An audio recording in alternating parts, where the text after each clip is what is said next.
Another year, another mods. Did that make sense? No, but you know what does? Cool thrones for cool bones, whatever the hell that means. If you were to be a king of a certain city, you would expect to have a nice throne. I mean, that's where all the important decisions are made, and that's how you can showcase your wealth. Who is editing this video? But with thrones expanded, you can make your flexing dreams come true. Provided you're a Jarl, which you aren't, and then you're not the target demographic for this mod. Sorry to tell you. Each throne is unique and matches the aesthetic of their respective city. My favorite would have to be the one in Falkreath, which is an impressive woodwork. The one in Winterfeldt is also super impressive and unique, especially if you have cities of the north with that big spiky rock behind it. If you want to see how to mod your cities, I have 2 beautiful videos for you to watch next. Now, when we're talking about Jarls and all, let's take a look at the entrance to one of the keeps. DragonsReach is probably the most iconic Jarl keep in Skyrim. The one that's most recognizable by players, so why does the entrance look so lame? I mean, what's this? Where's the life, the passion, the love? Did that sound French or German? Because I honestly can't tell. The most embarrassing part is that I actually do speak French, believe it or not.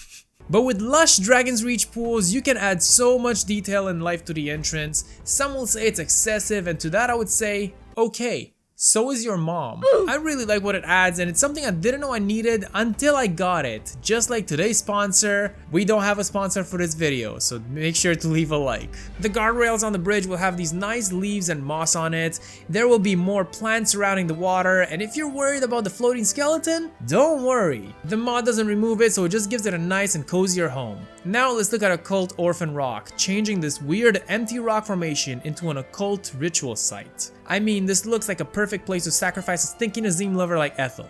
Gross. The whole area looks so much cooler during foggy weather too. I mean, just look at this. Surrounding the rock, you'll have this border made from other rocks that guard the ritual site from, whatever it needs to guard from. And you'll also notice the dead tree overlooking the area in which you can go and explore. Not to spoil too much what's on the inside, but it might explain a little bit why Nazim lovers are being sacrificed. Just be careful where you step or you'll end up like me. Overall, I think it's a nice addition to the open world, expanding a little bit this rather boring location in vanilla. Next up, we got Crackling Fire, adding new sound effects to different fires around the map, be it campfires, torches, cones, and other types as well.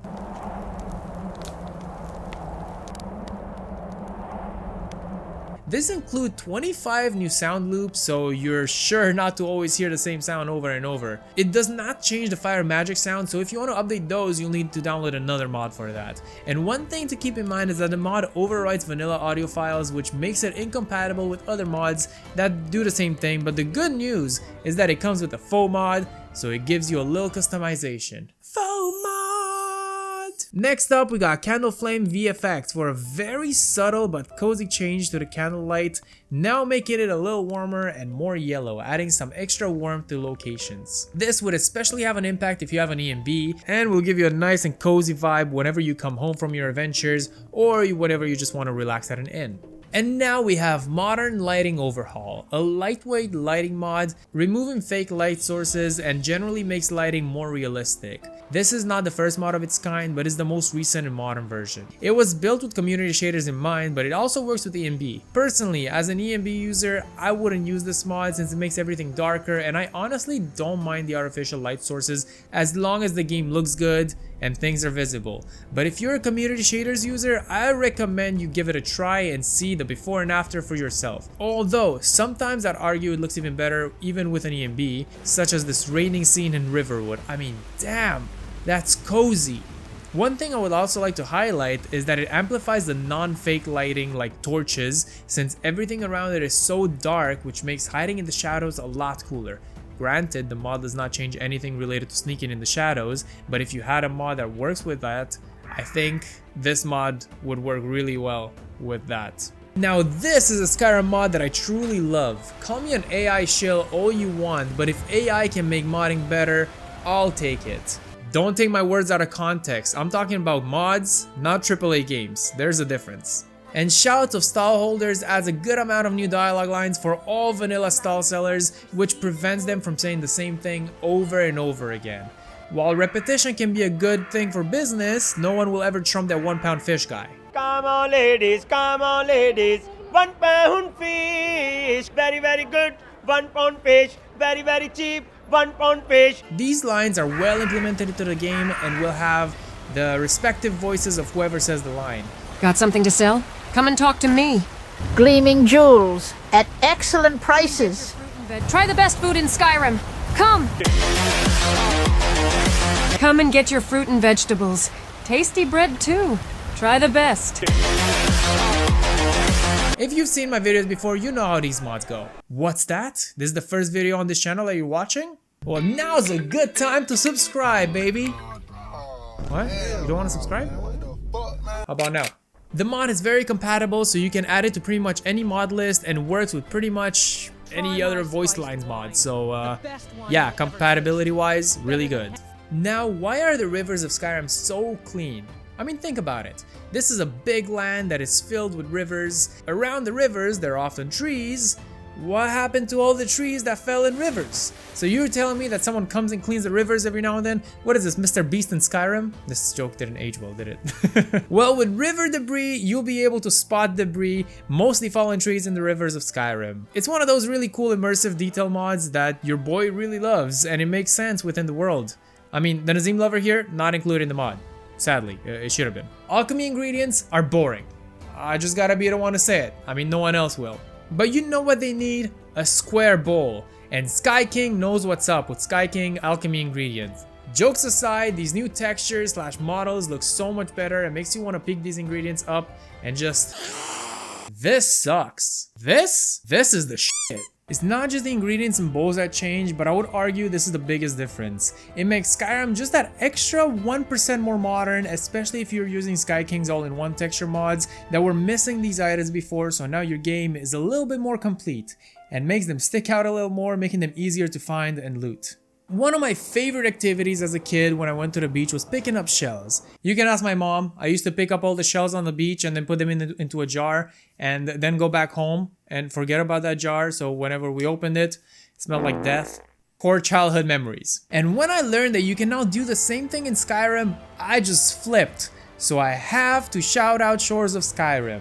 I gotta love these tiny additions that in my opinion add so much immersion. With this mod, you'll now see all kinds of shells and mussels and other tiny details such as this random stick on the shores of the Sea of Ghosts. You can also use these mussels in Alchemy, but because the mod author has an underdeveloped palette, there are no cooking recipes for them. How dare you? Oh, they're looking to add new recipes into the future? Oh, okay, I take it back. It's a cute little mod that adds new things to a commonly overlooked location to the game, so these are always nice. Commonly overlooked like my second channel. Am I right?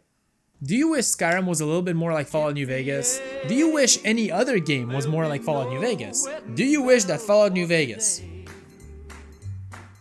Well, with predictable persuasion, you will now be able to see if a dialogue option will be successful or not based on your level and certain skills, such as speech. Naturally. You can now easily tell that green options mean that your level is high enough for this to work, and red if you're in over your head. Couldn't be more clear than that, unless you're colorblind, in which case, I don't know what to tell you. It's cool to see that it's also compatible with other mods, as I tried it with City Bag Checks, a mod that I reviewed previously. You may argue that now the game's a little bit too easy because there's no more gambling mechanic anymore, and to that I say...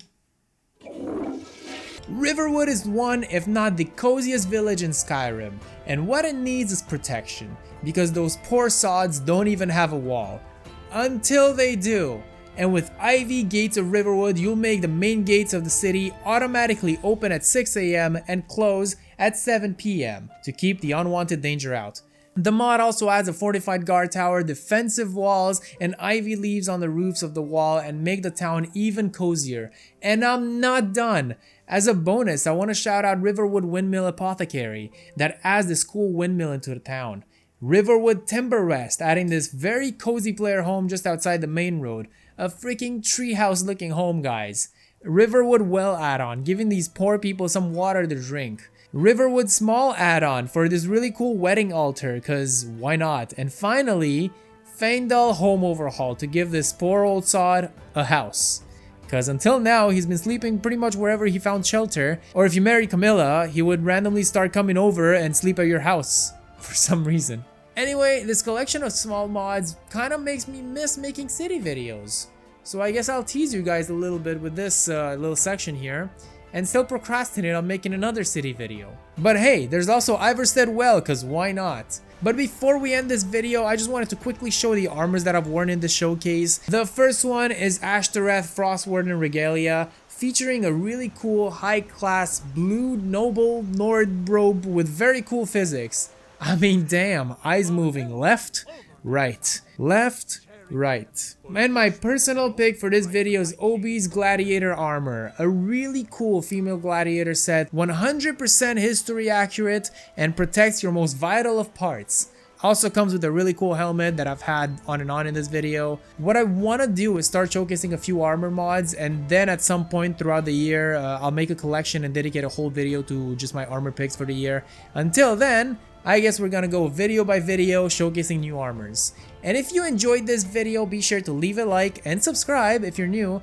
And before you click away, I just want to shout out my second channel. If you've known me for a while, you know that I make all kinds of videos, and I just wanted to dedicate this channel, Nariva TV, on just making Skyrim mods related video, and then on the other channel, I make basically whatever I want, and we're having a lot of fun there, so don't miss out. It's gonna be the first thing in the description, obviously, and I guess the pinned comment. So I guess I do have a sponsor for this video in the end. Be sure to also check out my Patreon, on which I post exclusive videos as well as longer versions of my videos with deleted jokes and behind the scenes, including this video. On that note, a massive thank you to my Patreon supporters who continue to support more and more content here. Your name can also appear at the end of my videos, or you can be roasted to bits if you choose the Nazim Lover tier.